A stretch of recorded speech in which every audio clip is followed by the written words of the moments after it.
You are listening to Parliament Matters, a Hansard Society production supported by the Joseph Rowntree Charitable Trust. Learn more at hansardsociety.org.uk/pm.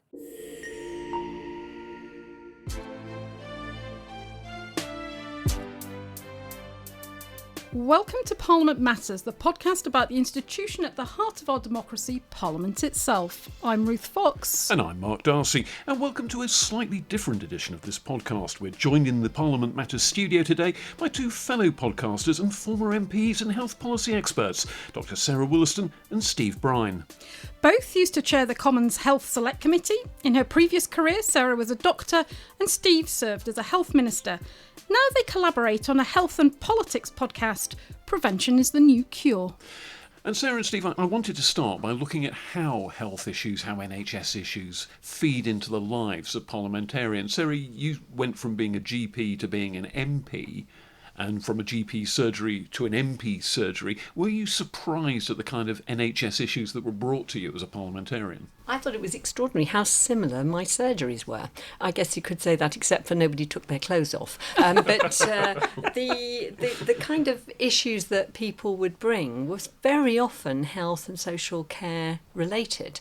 And a bit like being a GP, you're there trying to listen to see how you can have a constructive input and help. But of course, changing your initials from GP to MP by one letter also means your popularity falls off a cliff. So you notice that pretty smartish. And Steve, did you immediately learn as a new Member of Parliament that the NHS had a very special place in voters' minds, and woe betide the MP who got the politics of the NHS wrong? No, well before that, because obviously I won my seat in Winchester and I'd had a strategy of what we called priority NHS. So I never produced a leaflet. I never wrote a column for the local paper. I never did anything with the association that didn't mention the local NHS, usually the local hospital, the Royal Hampshire and Winchester. And so that was at the centre of everything I did. So when I became an MP, I already had an interest, because I'd lost my mother to breast cancer just before I got married in 2003, so 7 years before I got elected. So I had an interest in that subject, and I chaired the all-party group on breast cancer. So I had that interest personally and a massive constituency interest, because I knew health was so important to the people of Winchester. So I used to raise it every chance I could locally and at every opportunity when I got into Parliament. But did that lead to a situation where health issues were the third rail of British politics? Almost didn't dare say anything controversial. No MP could possibly survive supporting the closure of their local hospital, even if it was a logical thing to do. Do you remember a guy called Dr Richard Taylor? Dr Richard Taylor, who was an independent MP for 2 terms in Kidderminster on the basis that he'd successfully campaigned to prevent the closure of their local hospital? Well, I think, yes, you're there to represent your constituents. Did the people of Winchester want to see the local hospital downgraded and lose its obstetric and its consultant ED? No, 100% they didn't. So I was representing their opinion in saying that. But, there were other services that were moved, so acute orthopaedics were moved, and I supported that. But that wasn't popular locally. But I think you come to recognise that yes, health is sacrosanct in some regards, in that the public massively support the principle that underpin the NHS, but they're also exasperated by it. They're exasperated by it now, and they were back when we got elected in 2010. And so if you just pretended that everything was okay in the health service per se, then you looked a bit off the pace, to be honest. But isn't that sort of then part of the problem for you with your ministerial hat on, that it is so difficult to bring forward a reorganisation of the NHS and get it to stick? We're seeing Wes Streeting now on sort of undoing the reforms of the Lansley era in the period of the coalition government, that you end up with so many MPs in each party defending their patch that it becomes very difficult to move things forward and for people to actually say, you know what, no, this isn't the best way to structure services. Well, of course, they're two different things. So people standing up against reconfiguration of their local hospital, which if you're going to have a new hospitals programme that's worthy of the name, and I think there's a big question mark around that, then the health secretary is going to run into battles with his backbenchers. And for a health secretary that's ambitious to move maybe on up the ladder, that could be a problem. The reorganisation of the NHS, which I know you want to come on and talk to, that's a different matter. And I think MPs probably separate that in a way from stuff that's going on with local services voices in their local constituency around which they're representing the constituency opinions. One's almost a global issue and one stays a very local issue. But doesn't it sometimes, though, lead to MPs looking a bit like hypocrites? Because at the one hand, at a constituency level, you're defending your patch. At a ministerial level, you're sort of imposing these changes. And you might have said as a constituency MP, I really don't want that. But then once MPs get into ministerial office, they're taking a different attitude. Well, of course, as a minister, you would recuse yourself from any decisions that were about your own local constituency. So you'd never take those decisions. And I wasn't the hospitals minister, so that never came up. But yeah, you can be in that situation, and the tabloids are often full of stories where health ministers campaigned against something and then has to do it. But ultimately, that's leadership, isn't it? I mean, I was the pharmacy minister, and I had to carry through the austerity measures from the original George Osborne spending review, which then reduced the money that went to pharmacies. I can tell you the pharmacies in my constituency were not thrilled with me about that, but I still had to do it because that was government policy. Now, Sarah, you have form on the health service reorganisation issue, not least because you shot to prominence really during the 2010-2015 Parliament when the Andrew Lansley Health and Social Care Bill came up, and you very patriotically volunteered to be on the Bill Committee because you knew a thing or two about the health service and had some suggestions you could make. Yes, indeed. I thought that legislation might benefit from having somebody who'd actually worked in the job and understood how these things pan out. And I used to teach junior doctors and medical students, and I gave up teaching them about the structure of the health service because it would always have changed by the time they qualified. So I could see, I had experience of just how disruptive these kind of major reforms are, that they deliver less than you think and they cost more than you think, and really just takes everybody's attention away from the day-to-day really important business, and everyone's just redesigning the chairs on the deck. So that kind of thing, I thought they might benefit from some practical understanding of how it works on the ground. What an exotic notion. Oh, I know, how naive. And I was told, because I had said to them I was going to vote against it at second reading, and they said to me, well, you can be on the Bill Committee and be helpful on the Bill Committee, but you have to vote for it at second reading. So I thought, well, I held my nose, voted for it at second reading, understanding that I would then be able to put forward amendments. And guess what? I wasn't on the Bill Committee. They left me off. So there we are. And then I was. Live and learn.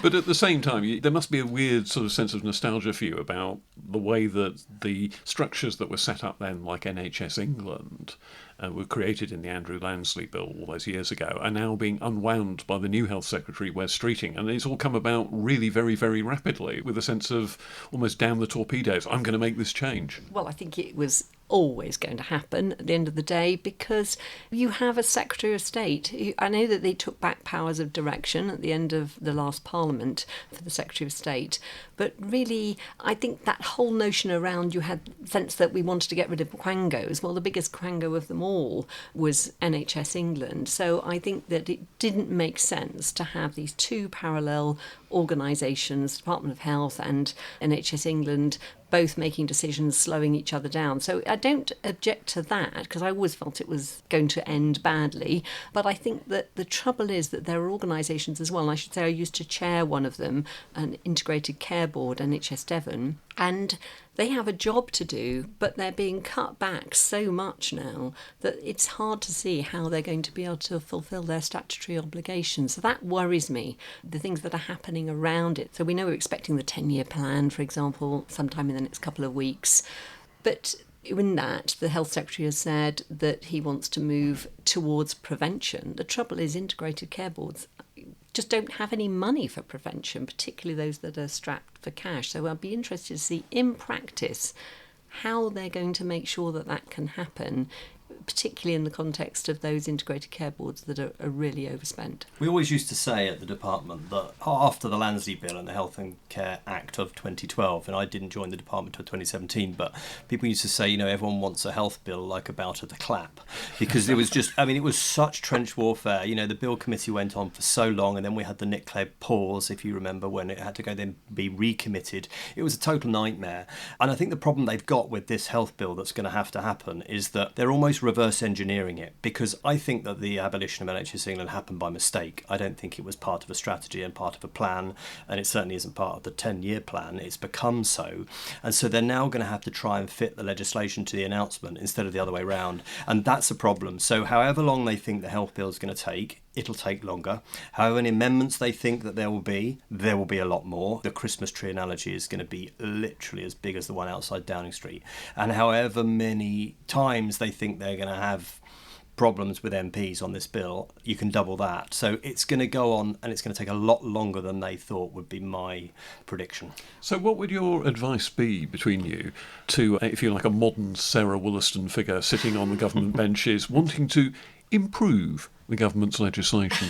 I think it's difficult because those decisions are often made by special advisors, think tanks, and your ability in practice to push something through that's an amendment is limited. So you can never do that on your own. The answer is you have to work with others and try and really focus your attention. My view was, if you can't stop the supertanker, at least try and nudge its course in a less harmful direction. But remember, the 2012 bill became the Act was in a coalition situation. So, we had Paul Burstow and Simon Burns, who were the ministers from the two parties doing the health bill then. Whereas now it's a single party, the Labour Party in government with a massive majority, and of course that will be then reflected in the bill committee. And I suspect what they will do, as they did in 2010, and I wrote down this morning some of the names that were on there. So Dan Biles, Steve Crabb was the whip, Nick Dubois, Margot James, Jeremy Lefroy, Nicky Morgan, Dr Dan Poulter, Anna Soubry, Julian Sturdy. We were all new MPs, and there was no coincidence, I think, in that. And what will happen this time is they will pick keen, ambitious new Labour MPs to be on the bill committee in the hope that they won't ruffle any feathers and they won't ask any difficult questions.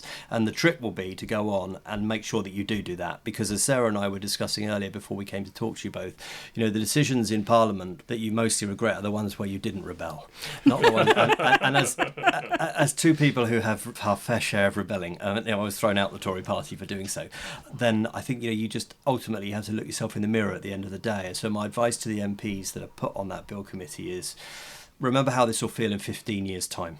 Should just perhaps explain, Mark, for listeners who may not be familiar with this Health Act that we're talking about, particularly some of our international listeners. So we're talking about a bill that was brought forward in the coalition government of David Cameron, and Nick Clegg, you mentioned, was the Liberal Democrat leader, Deputy Prime Minister in the coalition. They brought forward reforms in the hands of the Health Secretary, Andrew Lansley. That bill got into real deep trouble and had to be paused. I mean, the story is that David Cameron hadn't really looked at it, and when he did look at it, he realised that nobody seemed to understand exactly what the reforms were going to do. And it was paused. And when we talk about recommittal, it had to go back into Public Bill Committee because they made changes to it. And when we talk about it being a Christmas tree bill, what we're talking about is bills with lots of policy baubles on, lots of things that are sort of stuck on, and it becomes like a Christmas tree all lit up. Yes, so what will happen is that the government's 10-year plan for health and care, which Sarah rightly referred to, which will come out shortly, it will underwhelm. It'll be quite top line. It will talk about the 3 shifts the Secretary of State wants to achieve. It will focus on 18-week recovery, which the Prime Minister's put all his chips on. And it won't be able to go into the detail that people want, and therefore it will disappoint. And what will happen is that every campaign group, every charity, every backbench MP who feels that they've got this issue, maybe something in their constituency they want to then tie nationally, they will try and bring that forward. Maybe not on the bill committee, because obviously there can only be so many people on that, but every bill has to then come back to the floor of the House for report stage and third reading, and that's another opportunity for people to input with things that they think are the most important thing ever that no one's ever thought of. And so that's why I say it will take longer than you ever imagined to do it. And the reason why they've got themselves into this pickle is, as I say, I think it happened by accident. I don't think they need it to achieve a lot of the changes that they want to make, but they are going to have to bring forward primary legislation in order to abolish the body that's called NHS England. And what they'll find, as we found in the 2012 Act, is there are competencies and there are disciplines that currently exist within NHS England which they haven't yet thought about. So I'll be honest and say to you that in 2012 there were things that the NHS and the department did which the government thought, oh crikey, where are we going to safely land that? And then they created another small quango that went in, like NHS Improvement was created to safety check and to quality check failing hospitals, and they will find stuff like that. I know that a conversation was had between the Department of NHS England where somebody said, could you just tell us all the things that you actually do? Which I think really... Quite an interesting question to ask at that stage. I know, exactly. And they are going to find that is going to come back to haunt them in the Bill Committee, would be my guess. So let's take a look at some of the kind of current issues floating around in health policy. First of all, Wes Streeting is very keen to shift the NHS much more to preventive medicine, and I know, if only from the title of your podcast, that you're both extremely in favour of that. And speaking as someone who's had any number of NHS routine screenings for health conditions recently, I'm very grateful that it seems to be happening a bit. But is this bill going to deliver a step change of the kind that you think is needed? No, and that's because you don't need a bill to do that. What you need to do is to, what I would describe as population level muscular interventionism on public health. So to give you an example, I had brought in the sugar tax when I was the Minister of the Soft Drinks Industry Levy, which basically forced soft drinks producers to reformulate their drinks and take the sugar out. Coke Zero would be an example. And I would like to see them go much further on that kind of interventionism. So I'd like to see a salt reduction strategy which would reduce the incidence of stroke, which is one of the big 5 killers. But the government are terrified of that because the left have as many problems as the right in the so-called nanny state problem. Remember, the left years ago had a huge problem bringing in the smoking ban in public places, and on the right there were all sorts of problems with the sugar tax, and I used to get roughed up in the tea room about it all the time. But you don't need legislation to do a lot of that stuff. What you need is political guts and political will, and we'll see how much this Secretary of State means a sickness to prevention, because a lot of the stuff he could get on with and enable people like NHS Devon to be able to actually intervene in people's lives and to catch people upstream. As somebody said to us, didn't he, on our podcast the other day when we talk about alcohol harm, we spend so much time hoiking people out of the river after they've floated downstream instead of stopping them falling in the first place. And you look at something like minimum unit pricing. There's really good evidence that that is working in Scotland and more recently in Wales. And it's such a clear evidence-based policy that would make a difference. They just need to get on with it, and they need to get on with it early, because what you often find is there's huge panic about people won't like it. You look at something like preventing smoking in public places and pubs. Everyone said it would be a disaster. Within a few months, everyone just got on with it and actually felt quite happy that they were going to the pub and not having to wash their clothes when they got home. The same with seatbelt legislation. So I would say, really, if there isn't a lot of money around, which clearly there isn't, let's get on with the stuff that will really make a difference upstream. So that's what I really hope they'll do. And also extend, of course, the sugary drinks levy, industry levy, which, again, there was huge panic about, nanny state. All it did was lead to reformulation, and it was a perfect policy because it's a tax that you don't end up having to collect because people just reformulate it. They've got two choices. I mean, look, you've got £205 billion budget now for the NHS. And as the Secretary of State has said, we don't want to be a health service with a country attached to it. and we're heading in that direction. So in my opinion, this is, I think, a conservative answer as well, actually, is that if you believe in a smaller state and a more efficient state, then you must believe in prevention, because as long as we continue to catch illness and disease late, then you have a bigger state in order to pick up the pieces. And so if you believe in a health service free at the point of need, as I do, and both the main parties do, rightly, then you have to believe in prevention, because otherwise the health service is not sustainable on its current trajectory. That's just simple economics. I mean, to me, it seems almost a no-brainer, this argument. I mean, it's the nanny state right up to the moment someone rocks up into an NHS consulting room requiring lifelong care to keep them going because of something that's the result of a lifestyle choice. So why is it that argument seems to have such resonance, and all the words nanny state just have to be uttered, and large chunks of the press immediately... There are some very, very powerful lobbyists who are feeding into that debate. I can remember we were on the cusp of having minimum unit pricing. I was walking across the atrium in Portcullis House, and the minister came up to me and said, "Oh, by the way, we're just about to drop it." And, we've got it almost across the line, but the power of industry lobbying against it just killed it. And Treasury, because, of course, there's so-called double running where you have to spend now alongside the day spend in order to achieve that shift, the left shift they call it, to prevention. But that requires a kind of spend to save, doesn't it, Sarah? And Treasury hate spend to save because they don't believe in it. Well, they don't believe in it because all these smart ministers come along and go, "Oh, this brilliant idea that's going to save you all this money." And, okay, yeah, tell me. Yeah, but you're going to have to actually spend in order to achieve it. And Treasury hate that. They hate that dynamic. And so ultimately, you never then get to that.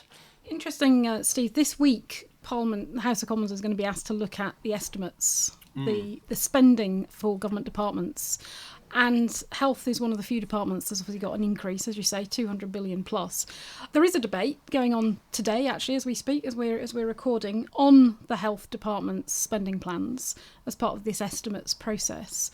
But ultimately, MPs have got very little access to information, very little role in being able to change anything. They can't really change the estimates. I mean, there's provision for them to amend downwards a little bit here and there, but very difficult to do on the basis of the information that's presented to the House of Commons. Do you think really MPs understand enough about the detail and are really equipped to do that through the estimates process? And if so, what do they need? What would a better process look like to actually be able to hold departments and ministers like you to account? No, they don't at for this all. I mean, spending? unless you're the select committee chair or a health minister, or you lead a big all-party group where you've got a constituency point to make, I think MPs see estimates day as the day to get on with their inboxes, and then make sure that they're there at 7 p.m. to vote when you've got to vote through the estimates.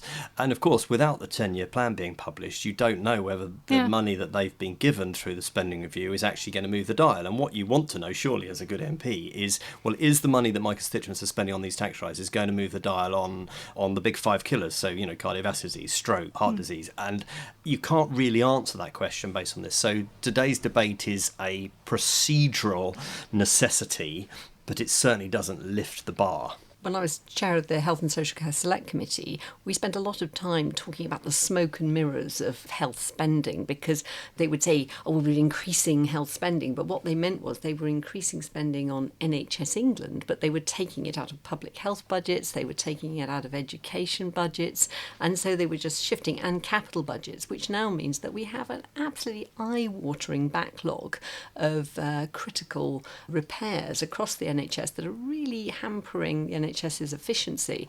But it all stems back from that process which happened over the whole decade, really, of these shifts. And so they standing up and talking about increasing health spending, yes, but was my point.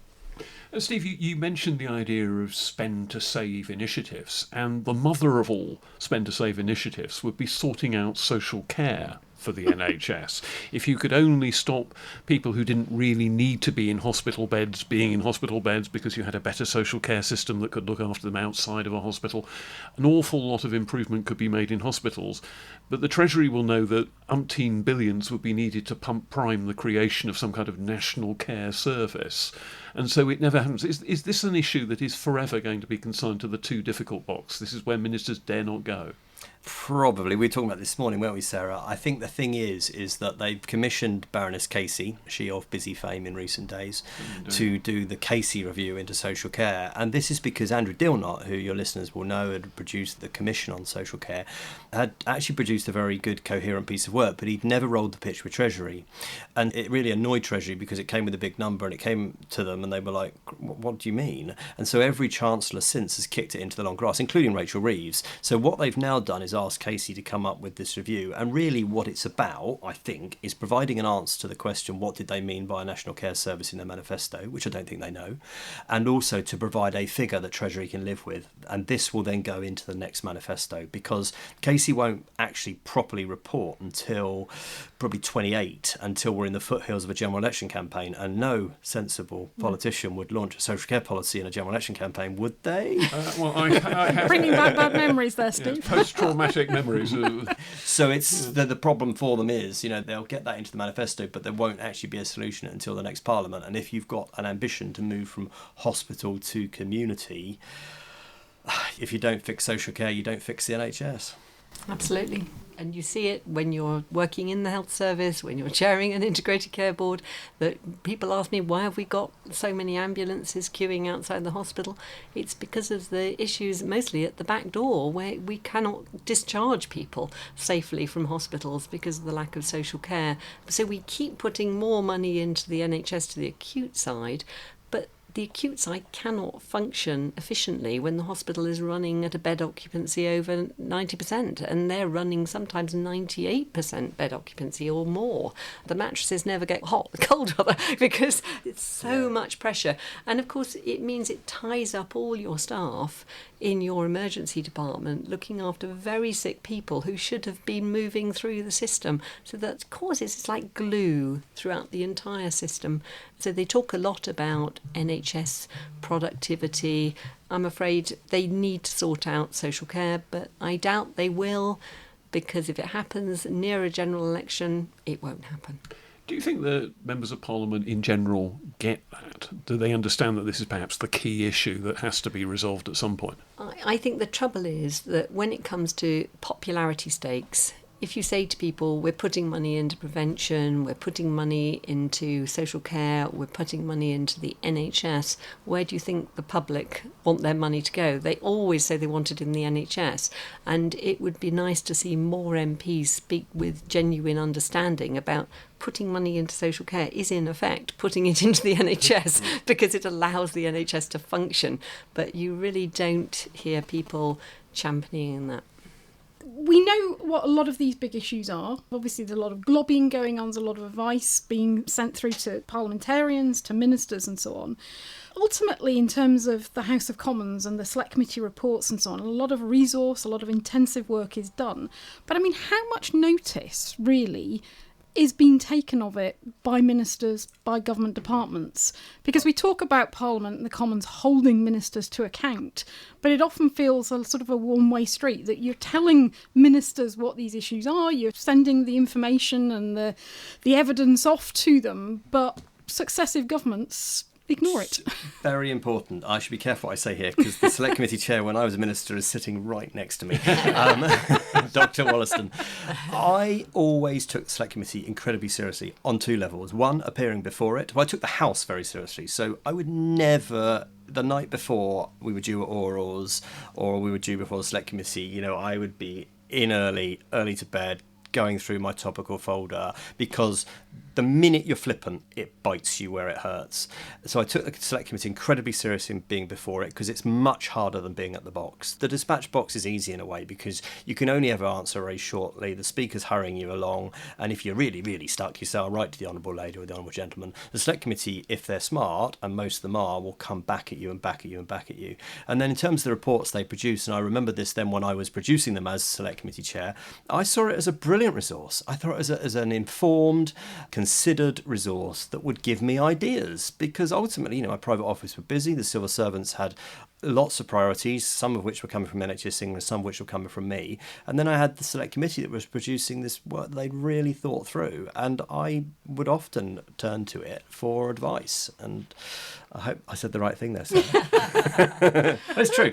I think select committees can be impactful and they can be helpful to government. I think of the work that we did around childhood obesity and helping to support the sugary drinks industry levy, for example. But there are also very specific examples where you can really change things.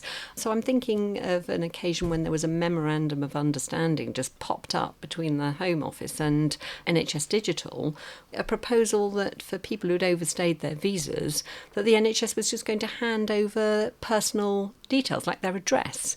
And I just thought that was egregious. I mean, it was outrageous. And it was just sort of kind of sneaking its way through. So I decided that we would hold some hearings with NHS Digital because there would be far-reaching implications. And they were very sniffy about being called. But in fact, just by doggedly returning to the subject and asking questions, it was dropped. So I think there are some times where there are little things that crop up where a select committee can absolutely change a policy, but you just have to be watching out for what's happening.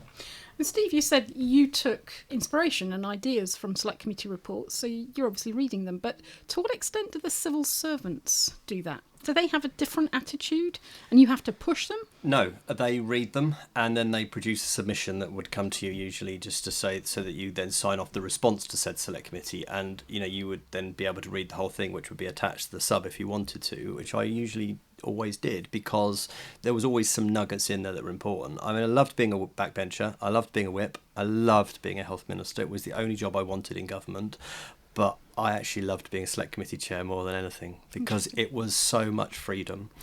And you would go on the media as a minister and they would be trying to cut your legs off. You'd go on a select committee there and they'd say, Mr. Brine, what interesting things would you like to say today? Other than Mark Darcy, who used to put me to the sword every time. What's your message to a grateful nation? It was a bit like that. And it was just so much fun. And you did feel that you could influence the debate and it would support you in things. So Sarah's mentioned the sugar tax. But I mean, just before we recorded this, we were speaking at a big medical cannabis conference. We were doing a live edition of our podcast there.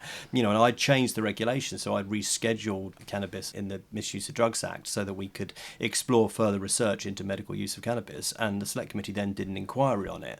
And what that did is it gave me the confidence to go on with that policy. You know, I'm sure you've discussed this on your podcast many times, but the good work goes on in Select Committee corridor, not really down in the chamber half the time. And of course, the attention is all on the latter, but the real good stuff is the former. Best job in politics. When we interviewed your latest successor, Layla Moran, who's chairing the Health Select Committee in this Parliament, she talked about how she wanted to really drive sorting out social care.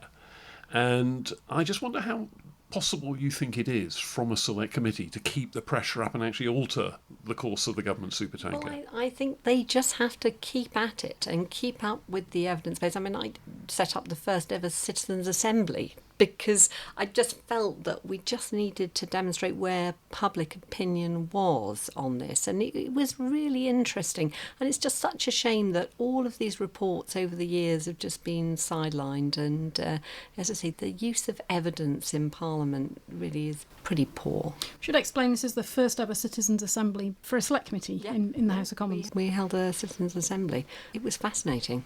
Just as an aside, the thing that I think really most surprised me was that even those people who didn't stand to benefit necessarily from an inheritance, that concept of your home is your castle, people do not like inheritance tax, but clearly they don't also like being charged extra through their national insurance, and everybody thinks it should happen but thinks somebody else should pay for it. Yeah. Just an interesting thing, you don't think Parliament's very good with evidence? Yeah, no, I think it's shocking. I mean, you sit there in the chamber on a health debate and you hear people spouting all sorts of stuff with absolutely no evidence attached to it whatsoever. Early on, I got sent all MPs were sent a book on evidence and statistics because... Do you think MPs use statistics well? No. And I don't think the Office of National Statistics thinks they do either. No. Yeah.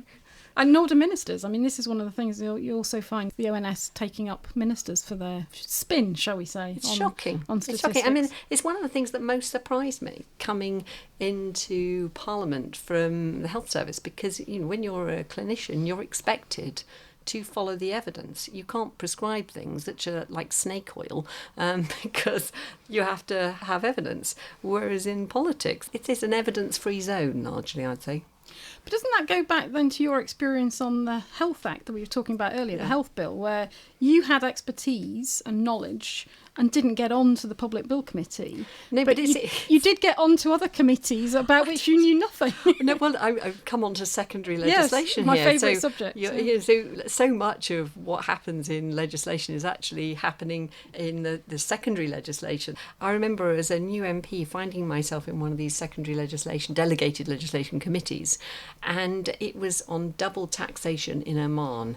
And I thought there must have been some horrible mistake because I noticed that next door there was a committee looking at some health policy which I could have actually made a meaningful impact to. So I scuttled up to the whip and said, there might have been a mistake. I think I'm probably supposed to be next door. He said, don't be ridiculous. He said, why would we want anyone who knows anything about health in that committee? And I was constantly being told as an MP that if I waited 10 years, it would all make perfect sense. And sadly, I left after 9.5 years, so I never quite got there, but there we are. Can I do a little bit of a handbrake turn into a select committee related issue that both of you will have encountered, Steve, from both sides of the fence? There is a thing called the Osmotherly rules, which govern what civil servants should properly be asked when they appear before select committees. And ECB Osmotherly, the author of those rules, died recently, but his legacy still remains in terms of the amount that civil servants are allowed to say in front of select committees like your own. Stephen, what's your experience of those rules? Well, I was like you. His name leapt out from the obituary pages of the Times last week. And what I felt was that those rules, I can understand why they were set up, because, as they say, advisors advise, ministers decide. And so setting out that principle that you're not there to share the advice that you give to ministers. You're there to answer very specific questions about things like implementation and so forth. But the difficulty is there's no right to call civil servants. They only appear if the minister says they can appear. And I know, for example, there are occasions when that would be very frustrating. I mean, I was also chair of the liaison committee for a while, and then we were having huge rows about Dominic Cummings and whether he should appear before select committees or not. And of course, the rules have since been extended to include special advisors, so they're now covered by the Osmotherley rules, and I think that's a shame in a way. It used to be said that the Official Secrets Act wasn't there to protect secrets, it was there to protect officials. Is that also true of the Osmotherley rules, that this is a very convenient shield that allows civil servants to dodge accountability in front of committees like the ones you chair? I take a slightly different view in that when the Secretary of State used to come before us, or usually the Secretary of State but other ministers, the message would come through from the clerks, Chair, they've asked if they can bring X and Y from the department or NHS England with them. And I used to say, well, why do they need to come as well? And, OK, sometimes I'd say yes. But the truth is that the questions would all go to the Minister or the Secretary of State, even if it was the Perm Sec sitting next to them. And so the Sec would be passing little notes. Yeah, maybe, but the questions all went to the Minister. And so the officials, sometimes the minister would be on the hook, a member would be giving them a grilling or something, and they'd say, I'm going to bring in my official here. And often the chair would say, no, you're not, because you'll carry on strike here and answering the questions. So I know why the rule was there, but in practice, in reality, they often didn't actually get to say that much. They were probably quite happy about that. Another bit of a handbrake turn, Mark. I just want to go back to something you said, Steve, about being in the chamber, that it's easier as a minister than in a select committee. Is that true of all types of business? Because it strikes me that one area where it's perhaps not quite so true is the day when you're called to answer an urgent question. Something's happened, might be an emergency, might be a disaster, might be a crisis of some kind. The Speaker says he wants the Health Minister to appear to answer questions on whatever it is. Or, something's been announced in the media, leaked to the media, and the Speaker wants a minister in front of them to rap them over the knuckles for having leaked it to the press rather than to the House of Commons first. What's that experience like? For example, how do ministers decide who's going to get the... Take one for the team. Take one for the team, get to answer the question. Yeah, they're a nightmare. It's rarely the Secretary of State, I notice. UQs are a nightmare. They are somewhat harder. But even then, still, you can only give, a one-sentence answer before you move on to the next person. Whereas what I mean is in select committee, they can come back at you and back at you for quite some time. I'd written down here, my brain dump, 11:30 on a Monday, 9 o'clock on Tuesday, Wednesday, 8:15 on Thursday, Friday. And what that was I'd set on my phone the times by which you had to submit a UQ each day when I was a minister. And the day after I left office and I resigned, as you remember, over Brexit disagreement with my own party, I actually slept like a log because the fear of a UQ bid is real. And in my first week as a health minister, the social care minister got stuck on the tube. And if you remember, our previous conversation, there had been a slight ruckus around social care during the 2017 election, and the Labour opposition had put down a UQ on social care. It's something like, what on earth are the government up to on social care? I paraphrase. And because the minister was stuck on the tube, the Secretary of State said to me, Jeremy Hunt, one for you, mate. And so I was absolutely thrilled, and it was terrifying. But, often with a UQ, by the time it's then granted, and of course that's at the gift of the Speaker, I can remember sitting in the family room, which is just off the lower waiting hall in the House of Commons, which is where I used to meet officials when I needed to do something very quickly with them. And I sometimes would meet them 45 minutes before I'd be at the box to answer a UQ. And that's mega stressful. And UQs are really stressful, but they are a tool whereby the opposition and by Parliament can hold ministers to account. And I don't actually know, maybe I'm ignorant, but I don't actually know whether there have been many health UQs from the opposition front bench during this Parliament. But there certainly should be, because they were used a lot by West Streeting in opposition So, the karma would be for the return leg. Exquisite. I also wanted to ask you, because you're both people who have a bit of a track record of Commons rebellion on your CV. We're looking at what may well be the first mega rebellion of the Starmer era. More than 100 of his backbenchers have signed a reasoned amendment to the second reading debate for the legislation that's supposed to cut personal independence payments and hopefully, from the government's point of view, save it £5 billion. Now, looking at those numbers and looking at the cast of characters who've assembled and whose names are down on the order paper at the moment, what do you both make of that? Sarah? Well, I think the first job of a chief whip is to be able to count, and so if they think they are definitely going to lose, they'd be better to pull it for now and see what's possible. But I can understand why this has come up completely, because I think it's a very surprising thing for a Labour government to be doing, and I think there will be really very severe consequences for some of those who are affected. As a whip, with my whip's hat on, I would look at that list and I'd want to know, is there a whipping operation within the rebellion?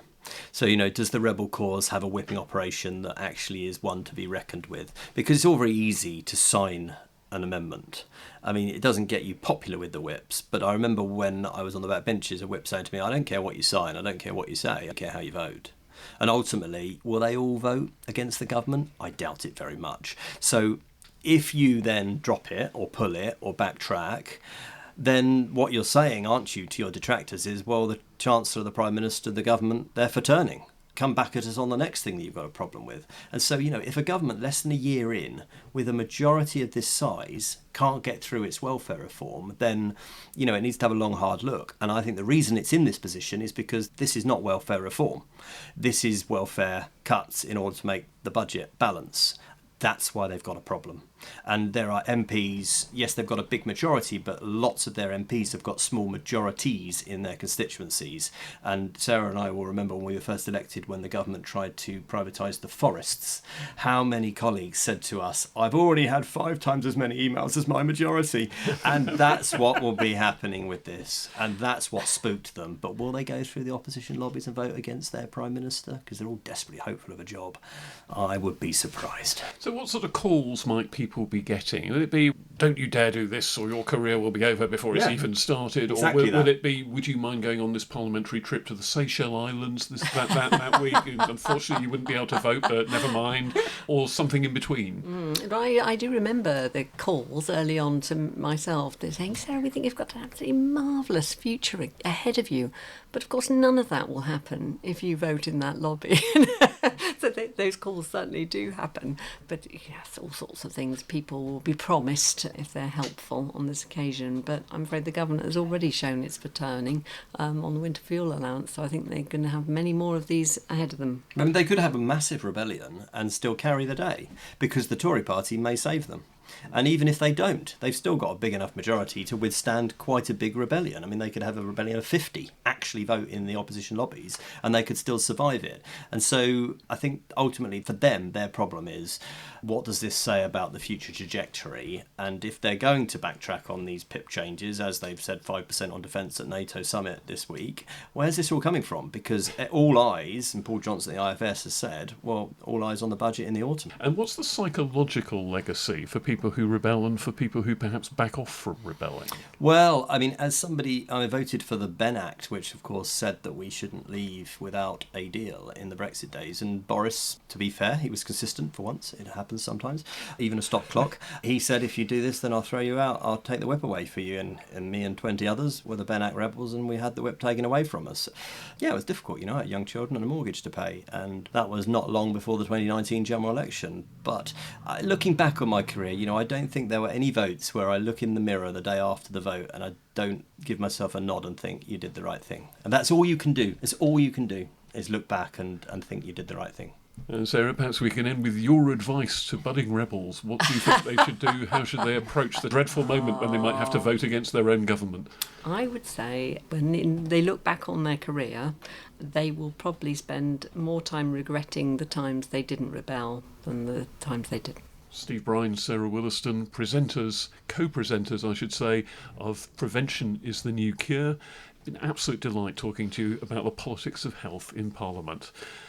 We'll be back again next week, Ruth. We will be. Thanks, Mark, and thank you, Steve and Sarah, for joining us. As Mark says, it's been a pleasure, really interesting, and I hope listeners enjoyed it.